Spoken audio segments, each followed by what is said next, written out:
La 41e session ordinaire du Conseil des ministres du CAMES, Conseil africain et malgache de l'enseignement supérieur, démarré le 20 mai dernier, s'est achevée le 24 du mois courant à Brazzaville.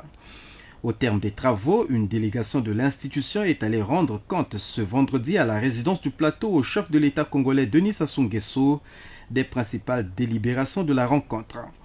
Il s'agit notamment de la présidence en exercice du CAMES qui revient à la République du Congo à travers la personne de la ministre Edith Delphine Emmanuel et de l'adoption du plan stratégique 2024-2028 dont les grands axes sont la digitalisation des enseignements, la qualité et les partenariats.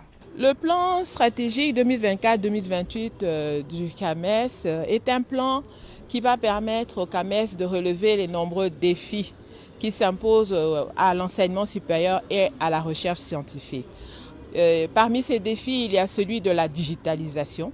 L'influence du numérique dans la société contemporaine et particulièrement au niveau de l'enseignement supérieur nous oblige à réformer nos méthodes d'enseignement.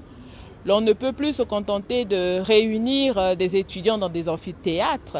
Il y a lieu aujourd'hui de concevoir des systèmes digitalisés qui permettent, où que l'on soit, de pouvoir accéder à la formation, ce qui permet de faire face aux problèmes de densification que l'on observe dans le domaine de l'enseignement supérieur. La tenue de la 41e session ordinaire du Conseil des ministres du CAMES au Congo est un grand motif de satisfaction pour le président sortant du Conseil des ministres, le professeur Seydou Mamadou et le secrétaire général du CAMES, le professeur Konaté Souleymane. Son Excellence, Monsieur le Président de la République, est grand croix de l'ordre international du CAMES, des panneaux académiques du CAMES, ce qui veut dire qu'il fait partie de nos meilleurs soutiens.